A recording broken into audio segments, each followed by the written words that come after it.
ನಮಸ್ಕಾರ ಕದಂಬ ನ್ಯೂಸ್ಗೆ ಸ್ವಾಗತ. ನಾನು ಸೋನಿಕಾ ಸುದೇಶ್. ಸುದ್ದಿಯ ವಿವರಗಳು. ಜನಸೇವಾ ಶಿಶು ಮಂದಿರವು ಕಳೆದ 2 ದಶಕಗಳಿಂದ ಮಕ್ಕಳಿಗೆ ಕೇವಲ ಶಿಕ್ಷಣವನ್ನಷ್ಟೇ ನೀಡದೆ ಭಾರತೀಯ ಸಂಸ್ಕೃತಿ, ಸಂಸ್ಕಾರ ಹಾಗೂ ನೈತಿಕ ಮೌಲ್ಯಗಳನ್ನು ಬೆಳೆಸುವ ಮಹತ್ತರ ಕಾರ್ಯವನ್ನು ನಿರಂತರವಾಗಿ ಮಾಡುತ್ತಿದೆ ಎಂದು ಮುಖ್ಯ ಅತಿಥಿಯಾಗಿ ಪಾಲ್ಗೊಂಡ ಡಾಕ್ಟರ್ ಮೃತ್ಯುಂಜಯ ರುಮಾಲಿ ಶ್ಲಾಘಿಸಿದರು. ನಗರದ ಜನಸೇವಾ ಶಿಶು ಮಂದಿರ ಸಂಸ್ಥೆಯ 20ನೇ ವರ್ಷದ ದ್ವಿದಶಮಾನೋತ್ಸವ ಅಂಗವಾಗಿ ಶನಿವಾರ ವಿಶೇಷ ಉಪನ್ಯಾಸ ಕಾರ್ಯಕ್ರಮವನ್ನು ಆಯೋಜಿಸಲಾಯಿತು. ಈ ದ್ವಿದಶಮಾನೋತ್ಸವಕ್ಕೆ ಫೆಬ್ರವರಿ 2026ರಲ್ಲಿ ಚಾಲನೆ ನೀಡಲಾಗಿದ್ದು, ವಿವಿಧ ಶೈಕ್ಷಣಿಕ, ಸಾಂಸ್ಕೃತಿಕ ಹಾಗೂ ಸಾಮಾಜಿಕ ಕಾರ್ಯಕ್ರಮಗಳ ಮೂಲಕ ಜನವರಿ 2027ರವರೆಗೆ ಆಚರಣೆ ನಡೆಯಲಿದೆ. ಇದರ ಸಮಾರೋಪ ಸಮಾರಂಭವು 2027ರ ಜನವರಿ 12 ಮತ್ತು 13ರಂದು ನಡೆಯಲಿದೆ. ಇಂದಿನ ಶಿಕ್ಷಣ ವ್ಯವಸ್ಥೆಯಲ್ಲಿ ಮಕ್ಕಳಲ್ಲಿ ಶ್ರದ್ಧೆ, ಶಿಸ್ತು, ಸಂಸ್ಕಾರ ಮತ್ತು ದೇಶಭಕ್ತಿಯನ್ನು ಬೆಳೆಸುವ ಅಗತ್ಯ ಹೆಚ್ಚಾಗಿದೆ. ಈ ನಿಟ್ಟಿನಲ್ಲಿ ಜನಸೇವಾ ಶಿಶು ಮಂದಿರದಂತಹ ಶಿಕ್ಷಣ ಸಂಸ್ಥೆಗಳು ಸಮಾಜಕ್ಕೆ ಉತ್ತಮ ನಾಗರಿಕರನ್ನು ರೂಪಿಸುವ ಜವಾಬ್ದಾರಿಯನ್ನು ಯಶಸ್ವಿಯಾಗಿ ನಿರ್ವಹಿಸುತ್ತವೆ ಎಂದು ಅವರು ಹೇಳಿದರು. ಕನ್ನಡ ಪ್ರಾಥಮಿಕ ಶಾಲೆಗಳನ್ನು ಉಳಿಸಿ ಬೆಳೆಸುವ ಹೊಣೆಗಾರಿಕೆ ಪೋಷಕರು ಹಾಗೂ ಶಿಕ್ಷಕರ ಮೇಲಿದೆ. ತಾಯಿನುಡಿಯಲ್ಲಿ ಶಿಕ್ಷಣ ಪಡೆದ ಮಕ್ಕಳು ತಮ್ಮ ಸಂಸ್ಕೃತಿ, ಭಾಷೆ ಮತ್ತು ಪರಂಪರೆಯೊಂದಿಗೆ ನಂಟು ಬೆಳೆಸಿಕೊಳ್ಳಲು ಸಾಧ್ಯವಾಗುತ್ತದೆ. ಇತ್ತೀಚಿನ ದಿನಗಳಲ್ಲಿ ಇಂಗ್ಲಿಷ್ ಮಾಧ್ಯಮ ಶಾಲೆಗಳ ಪ್ರಭಾವ ಹೆಚ್ಚಾಗಿರುವುದು ಸತ್ಯವಾದರೂ ಭಾರತೀಯ ಸಂಸ್ಕೃತಿಯೊಂದಿಗೆ ಮಕ್ಕಳನ್ನು ಬೆಳೆಸುವ ಅಪರೂಪದ ಕಾರ್ಯವನ್ನು ಕನ್ನಡ ಪ್ರಾಥಮಿಕ ಶಾಲೆಗಳು ಮಾಡುತ್ತಿವೆ ಎಂಬುದನ್ನು ಪ್ರತಿಯೊಬ್ಬರು ಅರ್ಥ ಮಾಡಿಕೊಳ್ಳಬೇಕು ಎಂದು ತಿಳಿಸಿದರು. ನಾನು ಇಂಗ್ಲಿಷ್ ಮಾಧ್ಯಮ ಶಿಕ್ಷಣವನ್ನು ವಿರೋಧಿಸುವುದಿಲ್ಲ, ಆದರೆ ಇಂಗ್ಲಿಷ್ ಶಿಕ್ಷಣದ ಜೊತೆಗೆ ಭಾರತೀಯ ಸಂಸ್ಕೃತಿ, ಸಂಸ್ಕಾರ, ದೇಶದ ಇತಿಹಾಸ ಮತ್ತು ಮೌಲ್ಯಗಳನ್ನು ಮಕ್ಕಳಿಗೆ ಕಲಿಸುವುದು ಅತ್ಯಗತ್ಯ. ಶಿಕ್ಷಣವು ಕೇವಲ ಉದ್ಯೋಗಕ್ಕಾಗಿ ಮಾತ್ರವಲ್ಲ, ಉತ್ತಮ ವ್ಯಕ್ತಿತ್ವ ಮತ್ತು ಆದರ್ಶ ಬದುಕಿನ ನಿರ್ಮಾಣಕ್ಕೂ ಸಹಕಾರಿಯಾಗಬೇಕು ಎಂದರು. ಜನಸೇವಾ ಶಿಶು ಮಂದಿರ ಪ್ರಾಥಮಿಕ ಮತ್ತು ಪ್ರೌಢಶಾಲೆಯ ತನ್ನ 20 ವಸಂತಗಳನ್ನು ಮುಗಿಸಿ ದ್ವಿದಶಮಾನೋತ್ಸವ ಕಾರ್ಯಕ್ರಮಕ್ಕೆ ಕಾಲಿಟ್ಟಿದೆ. ಈಗಾಗಲೇ ಕಳೆದ ಫೆಬ್ರವರಿಯಲ್ಲಿ ಈ ಕಾರ್ಯಕ್ರಮ ಇಡೀ ವರ್ಷ ನಡೀತಕ್ಕಂಥ ಕಾರ್ಯಕ್ರಮ ಉದ್ಘಾಟನೆ ಕೂಡ ಚಾಲನೆ ಸಿಕ್ಕಿದೆ.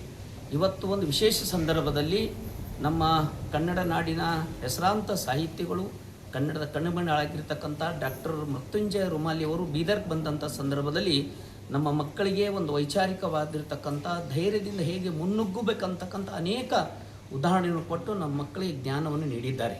ಈ ಥರದ ಒಂದು ಉಪನ್ಯಾಸ ಇರ್ಬೋದು, ಸ್ಪರ್ಧೆಗಳು ಹೀಗೆ ಬರ್ತಕ್ಕಂಥ ಜನವರಿವರೆಗೂ ಈ ಕಾರ್ಯಕ್ರಮ ಹಾಗೆ ಮುಂದುವರಿಯುತ್ತೆ. ಜನವರಿ 12 ಮತ್ತು 13 ಸಮಾರೋಪದೊಂದಿಗೆ ನಮ್ಮ ವಿಶೇಷವಾದಂಥ ಕನ್ನಡ ಮಾಧ್ಯಮ ಶಾಲೆ ಇದೆ. ಅಂದರೆ ಶುದ್ಧ ಭಾರತೀಯ ವಿಚಾರ ಅಚ್ಚ ಕನ್ನಡ ಮಾಧ್ಯಮ ಶಾಲೆಯ ಒಂದು 21ನೇ ವರ್ಷಕ್ಕೆ ಕಾಲಿಡುವಂಥ ವಿಶೇಷ ಕಾರ್ಯಕ್ರಮ. ಜನಸೇವಾ ಪ್ರಾಥಮಿಕ ಮತ್ತು ಪ್ರೌಢಶಾಲೆಯಲ್ಲಿ ಅನಾಯಾಸವಾಗಿ ಒಂದು ಕಾರ್ಯಕ್ರಮದಲ್ಲಿ ಮುಖ್ಯ ಅತಿಥಿಯಾಗಿ ಭಾಗವಹಿಸಿದ್ದೇನೆ. ಇಲ್ಲಿಯ ವಿದ್ಯಾರ್ಥಿನಿಯರ ಶಿಸ್ತು ಮತ್ತು ಅವರ ಶ್ರದ್ಧೆಯನ್ನು ನೋಡಿ ನನಗೆ ವೈಯಕ್ತಿಕವಾಗಿ ಬಹಳ ಸಂತೋಷ ಆಗಿದೆ. ಇದಕ್ಕೆ ಮುಖ್ಯ ಕಾರಣರಾದಂಥ ರೇವಣ ಸಿದ್ದಪ್ಪ ಮತ್ತು ಎಲ್ಲ ಆಡಳಿತ ವರ್ಗದವರಿಗೆ ನಾನು ಈ ಹಿನ್ನೆಲೆಯಲ್ಲಿ ಪೂರ್ವಕವಾದ ಧನ್ಯವಾದಗಳನ್ನು ಸಲ್ಲಿಸ್ತಾ ಇದ್ದೀನಿ.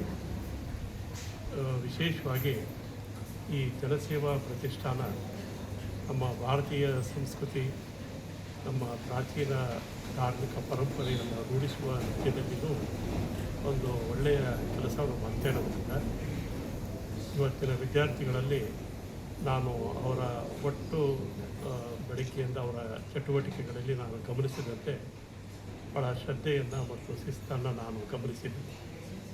ಬೀದರ್ ಜಿಲ್ಲೆ ನಮ್ಮ ಇವತ್ತಿನ ಕರ್ನಾಟಕದ ಕೇವಲ ಗಡಿ ಜಿಲ್ಲೆ ಅಷ್ಟೇ ಅಲ್ಲ, ಅದು ಒಂದು ಅರ್ಥದಲ್ಲಿ ಅಲಕ್ಷಿತವಾದ ಜಿಲ್ಲೆಯೂ.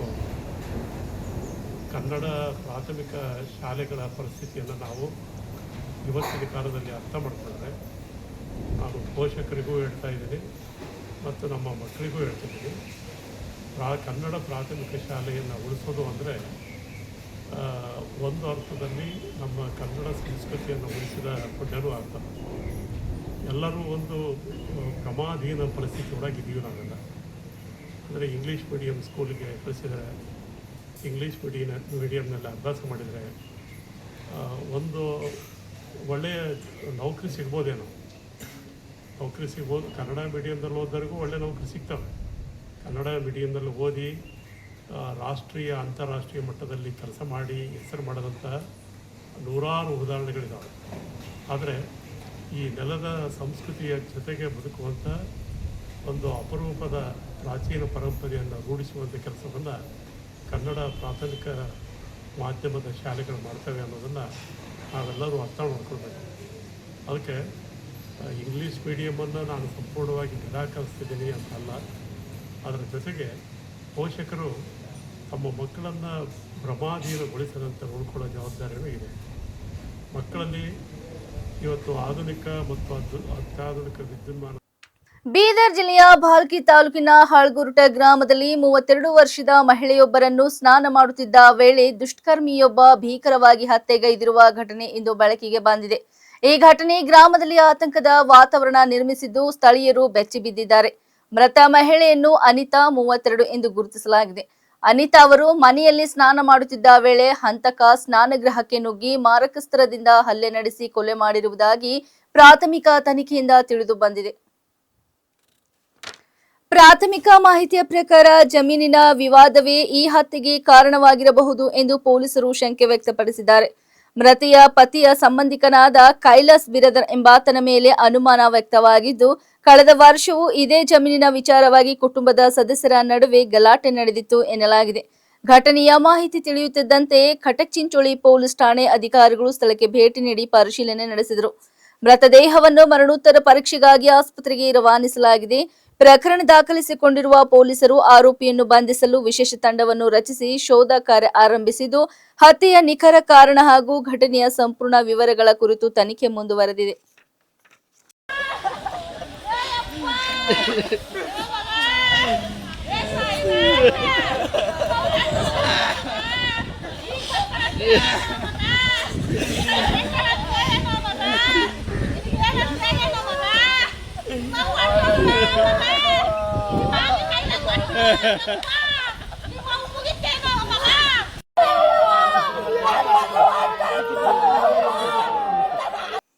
ಕೇರಳ ಮುಖ್ಯಮಂತ್ರಿ ವಿ.ಡಿ. ಸತೀಶನ್ ಅವರು ಇಂದು ಮುಂಜಾನೆ ಕೊಲ್ಲೂರಿನ ಶ್ರೀ ಮೂಕಾಂಬಿಕಾ ದೇವಾಲಯಕ್ಕೆ ಭೇಟಿ ನೀಡಿ ದೇವಿಗೆ ವಿಶೇಷ ಪೂಜೆ ಸಲ್ಲಿಸಿದರು. ಮುಖ್ಯಮಂತ್ರಿಯವರು Z+ ಭದ್ರತೆಯೊಂದಿಗೆ ದೇವಾಲಯಕ್ಕೆ ಆಗಮಿಸಿ ಮುಂಜಾನೆಯ ಪೂಜಾ ವಿಧಿವಿಧಾನಗಳಲ್ಲಿ ಭಾಗವಹಿಸಿದರು. ಬಳಿಕ ಅಧಿದೇವತೆ ಮೂಕಾಂಬಿಕಾ ದೇವಿಯ ಆಶೀರ್ವಾದ ಕೋರಿ ವಿಶೇಷ ಪ್ರಾರ್ಥನೆ ಸಲ್ಲಿಸಿದರು. ದರ್ಶನದ ನಂತರ ದೇವಾಲಯದ ಆಡಳಿತ ಮಂಡಳಿ ಮುಖ್ಯಮಂತ್ರಿಯವರನ್ನು ಗೌರವಿಸಿ ಸನ್ಮಾನಿಸಿತು. ಮುಖ್ಯಮಂತ್ರಿಯಾಗಿ ಅಧಿಕಾರ ವಹಿಸಿಕೊಂಡ ಬಳಿಕ ವಿ.ಡಿ. ಸತೀಶನ್ ಅವರು ಕೊಲ್ಲೂರು ಮೂಕಾಂಬಿಕಾ ದೇವಾಲಯಕ್ಕೆ ಭೇಟಿ ನೀಡುತ್ತಿರುವುದು ಇದೇ ಮೊದಲ ಬಾರಿ. ಶ್ರೀ ಮೂಕಾಂಬಿಕಾ ದೇವಿಯ ಪರಮ ಭಕ್ತರಾಗಿರುವ ಅವರು ಈ ಹಿಂದೆ ಹಲವು ಬಾರಿ ದೇವಾಲಯಕ್ಕೆ ಭೇಟಿ ನೀಡಿದರು. ಮುಖ್ಯಮಂತ್ರಿಯವರ ಭೇಟಿ ಹಿನ್ನೆಲೆಯಲ್ಲಿ ದೇವಾಲಯದಲ್ಲಿ ಹೆಚ್ಚಿನ ಸಂಖ್ಯೆಯಲ್ಲಿ ಭಕ್ತರು ಮತ್ತು ಭದ್ರತಾ ಸಿಬ್ಬಂದಿ ಉಪಸ್ಥಿತರಿದ್ದರು. ಅವರ ದರ್ಶನವು ಸುಗಮವಾಗಿ ನಡೆಯುವಂತೆ ಅಗತ್ಯ ಎಲ್ಲಾ ವ್ಯವಸ್ಥೆಗಳನ್ನು ಕಲ್ಪಿಸಲಾಗಿತ್ತು.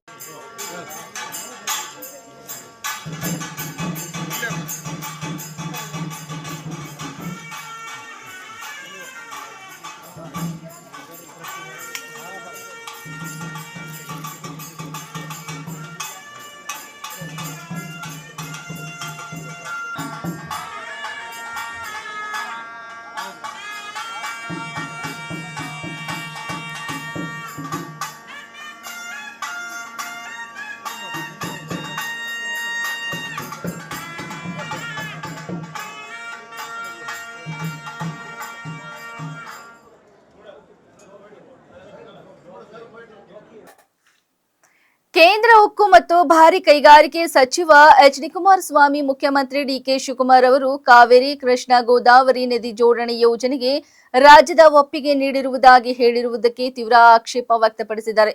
ಸುದ್ದಿಗೋಷ್ಠಿಯಲ್ಲಿ ಮಾತನಾಡಿದ ಅವರು, ರಾಜ್ಯ ಸರ್ಕಾರ ನದಿ ಜೋಡಣೆ ಯೋಜನೆಗೆ ಒಪ್ಪಿಗೆ ನೀಡದೆ ಎಂದು ಮುಖ್ಯಮಂತ್ರಿ ಹೇಳಿದ್ದಾರೆ. ಆದರೆ ವಾಸ್ತವಾಂಶ ತಿಳಿಯದೆ ಇಂತಹ ಹೇಳಿಕೆಗಳನ್ನು ನೀಡುವುದು ರಾಜ್ಯದ ಹಿತಾಸಕ್ತಿಗೆ ಧಕ್ಕೆ ತರುತ್ತದೆ. ಈ ಯೋಜನೆಯಲ್ಲಿ ಕರ್ನಾಟಕಕ್ಕೆ ಹೆಚ್ಚಿನ ನೀರಿನ ಪಾಲು ಸಿಗಬೇಕು ಎಂಬುದು ನಮ್ಮ ಬೇಡಿಕೆ. ಅದಕ್ಕಾಗಿ ಅಗತ್ಯವಿದ್ದರೆ ಕಾನೂನು ಹೋರಾಟವನ್ನು ನಡೆಸಬೇಕು ಎಂದು ಹೇಳಿದರು. ಬರಗಾಲ ಪರಿಶೀಲನಾ ಸಭೆಗಳ ಹೆಸರಿನಲ್ಲಿ ರಾಜ್ಯದಾದ್ಯಂತ ಪ್ರವಾಸ ಮಾಡುತ್ತಿರುವ ಮುಖ್ಯಮಂತ್ರಿ ನೀರಿನ ವಿಷಯದಲ್ಲಿ ಮಾತ್ರ ಬೇಜವಾಬ್ದಾರಿಯಾಗಿ ವರ್ತಿಸುತ್ತಿದ್ದಾರೆ. ಕೃಷ್ಣಾ, ಕಾವೇರಿ, ಗೋದಾವರಿ ನದಿ ಜೋಡಣೆ ಕುರಿತು ಅವರು ನೀಡಿರುವ ಹೇಳಿಕೆ ನೋಡಿದರೆ ರಾಜ್ಯ ಎದುರಿಸುತ್ತಿರುವ ಜಲ ವಿವಾದಗಳ ಬಗ್ಗೆ ಅವರಿಗೆ ಕನಿಷ್ಠ ಅರಿವು ಇಲ್ಲ ಎಂಬುದು ಸ್ಪಷ್ಟವಾಗುತ್ತದೆ ಎಂದು ಕುಮಾರಸ್ವಾಮಿ ಟೀಕಿಸಿದರು. We are not getting 247 TMC water, only 147 TMC water available in that water linking sharing.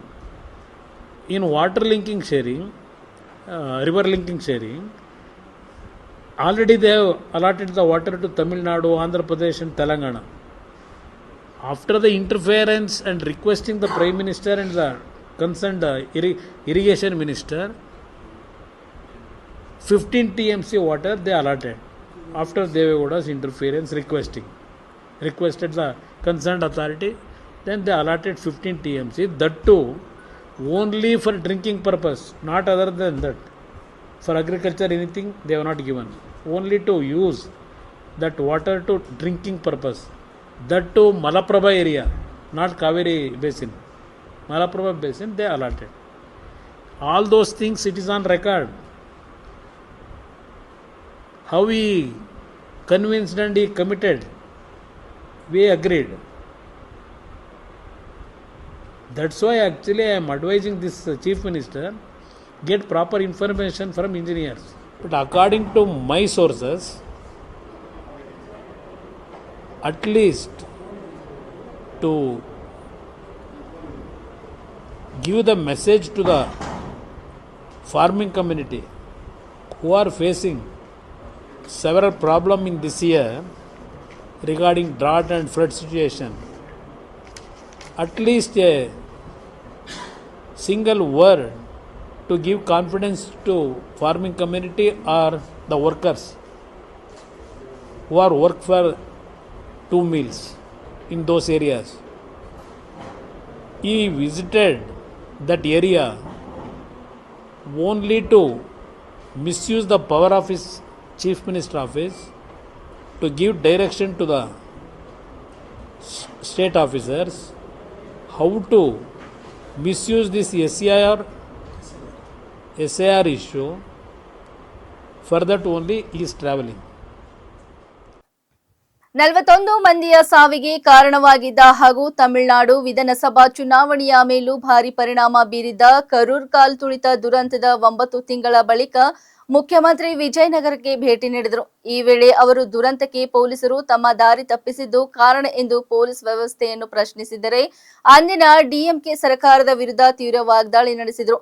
ಮುಖ್ಯಮಂತ್ರಿ ಆದ ಬಳಿಕ ಕರೂರಿಗೆ ನೀಡಿದ ಮೊದಲ ಭೇಟಿ ವೇಳೆ ಸಾರ್ವಜನಿಕರನ್ನು ಉದ್ದೇಶಿಸಿ ಮಾತನಾಡಿದ ವಿಜಯ್ ಸಂಪೂರ್ಣ ಕಪ್ಪು ಉಡುಪಿನಲ್ಲಿ ಕಾಣಿಸಿಕೊಂಡಿದ್ದು ವಿಶೇಷವಾಗಿತ್ತು. ದುರಂತವನ್ನು ಭಾವಕರಾಗಿ ಸ್ಮರಿಸಿದ ಅವರು ಆ ಘಟನೆಯ ನೋವು ಇನ್ನು ತಮ್ಮನ್ನು ಕಾಡುತ್ತಿದೆ ಎಂದು ಹೇಳಿದರು. ಕರೂರ್ ಕಾಲ್ ತುಳಿತ ದುರಂತದಲ್ಲಿ ಮೃತಪಟ್ಟವರ ಸ್ಮರಣಾರ್ಥ ಸ್ಮಾರಕ ನಿರ್ಮಿಸಲಾಗುವುದು. ರಾಜಕೀಯ ಲಾಭಕ್ಕಾಗಿ ಇಂತಹ ದುರಂತಗಳು ಮತ್ತೆ ಮರುಕಳಿಸಬಾರದು ಎಂದರು. ಕರೂರ್ ಕಾಲ್ ತುಳಿತ ದುರಂತ ಅಪಾರ ದುಃಖವನ್ನುಂಟು ಮಾಡಿದೆ. ನಮ್ಮ ಸಹೋದರಿಯರ ಮಕ್ಕಳನ್ನು ನಾವು ಕಳೆದುಕೊಂಡಿದ್ದೇವೆ ಎಂದು ಹೇಳಿದರು. ವೆಲ್ಲುಸ್ವಾಮಿಪುರಂನಲ್ಲಿ ನಡೆದ ವಿಜಯ್ ಅವರ ಚುನಾವಣಾ ಪ್ರಚಾರ ಸಭೆಯ ವೇಳೆ ಸಾವಿರಾರು ಟಿವಿಕೆ ಪಕ್ಷದ ಕಾರ್ಯಕರ್ತರು ಮತ್ತು ಅಭಿಮಾನಿಗಳು ಸೇರಿದ್ದ ಸಂದರ್ಭದಲ್ಲಿ ಕಾಲ್ ತುಳಿತ ಸಂಭವಿಸಿತು. ಈ ದುರಂತದಲ್ಲಿ 41 ಮಂದಿ ಮೃತಪಟ್ಟು 100ಕ್ಕೂ ಹೆಚ್ಚು ಮಂದಿ ಗಾಯಗೊಂಡಿದ್ದರು. ಪ್ರಕರಣದ ತನಿಖೆಯನ್ನು ಸಿಬಿಐ ನಡೆಸುತ್ತಿದೆ. ಈ ಘಟನೆಗೆ ತಮ್ಮ ಪಕ್ಷ ಹೊಣೆ ಎಂಬ ಆರೋಪವನ್ನು ವಿಜಯ್ ತಳ್ಳಿ ಹಾಕಿದರು. ಜನಸಂದಣಿಯನ್ನು ನಿಯಂತ್ರಿಸಲು ನಾನು ಪೊಲೀಸರನ್ನು ನಂಬಿದ್ದೆ, ಆದರೆ ಸಾವಿಗೆ ನನ್ನನ್ನೇ ಹೊಣೆಗಾರರನ್ನಾಗಿ ಮಾಡಲಾಯಿತು ಎಂದರು. ಸಮಾವೇಶದಲ್ಲಿ ಕೈಗೊಂಡಿದ್ದ ಭದ್ರತಾ ವ್ಯವಸ್ಥೆಯನ್ನು ಪ್ರಶ್ನಿಸಿದ ಅವರು ಪರಿಸ್ಥಿತಿ ಹದಗೆಡುತ್ತಿರುವ ಬಗ್ಗೆ ತಮ್ಮ ತಂಡಕ್ಕೆ ಅಧಿಕಾರಿಗಳು ಮುಂಚಿತವಾಗಿ ಮಾಹಿತಿ ನೀಡಿದರೆ ಈ ದುರಂತವನ್ನು ತಪ್ಪಿಸಬಹುದಿತ್ತು. ಅದರ ಬದಲು ನಾಟಕ ಮಾಡಿ ಹೊಣೆಯನ್ನು ಇತರರ ಮೇಲೆ ಹೊರಿಸಲು ಅಧಿಕಾರಿಗಳು ಪ್ರಯತ್ನಿಸಿದರು ಎಂದು ಅವರು ಆರೋಪಿಸಿದರು. ಕಾಲ್ ತುಳಿತ ದುರಂತದಿಂದ ಬಾಧಿತಗೊಂಡ 32 ಕುಟುಂಬಗಳ ಸದಸ್ಯರಿಗೆ ಮುಖ್ಯಮಂತ್ರಿ ವಿಜಯ್ ನೇಮಕಾತಿ ಆದೇಶಗಳನ್ನು ವಿತರಿಸಿದರು. மக்களை என் மனசை விட்டு கரூர் எப்பவும் நீங்கவே நீங்காது. நமக்கு ஏற்பட்ட வேதனையான சம்பவத்தை, நமக்கு எதிராக நடந்த சதிய சூழ்ச்சிய இனி வர்ற ஜென்ரேஷனும் அவங்களுக்கு தெரியப்படுத்தணும்ல. அதுக்காகவே இனி ஒரு அரசியல் சதிய, அரசியல் சூழ்ச்சிய யாரும் யோசிக்கவே கூடாதுன்றதுக்காகவே கரூர்ல ஒரு நினைவு சின்னத்தை நம்ம டிவிகே சார்பா அமைக்கப்படும் அப்படின்றத அறிவிக்கிறோம். அப்புறம் கரூர்ல இருந்து ஒட்டுமொத்த தமிழ்நாட்டு மக்களுக்கும் சொல்றேன், உங்க டிவிக்கு அரசு உங்களுக்காகத்தான் உழைக்கும். அடிப்படை வசதிகளை முதல்ல நிறைவேற்றணும்.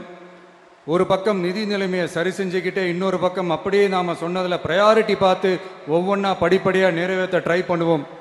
இது எப்பவும் உங்களுக்கான அரசாக தான் இருக்கும். இந்த விஜய் உங்க விஜயா தான் இருப்பான். நீங்க உரிமையோட உங்க கவர்மெண்ட்டை நீங்க அணுகலாம். அன்னைக்கும் சொன்னேன், இன்னைக்கும் சொல்றேன், நாளைக்கும் சொல்றேன், தில்லா சொல்லுவேன், கெத்தா சொல்லுவேன். பணமா ஜனமா அப்படின்னு கேட்டா என் ஜனம் தான் எனக்கு முக்கியம்.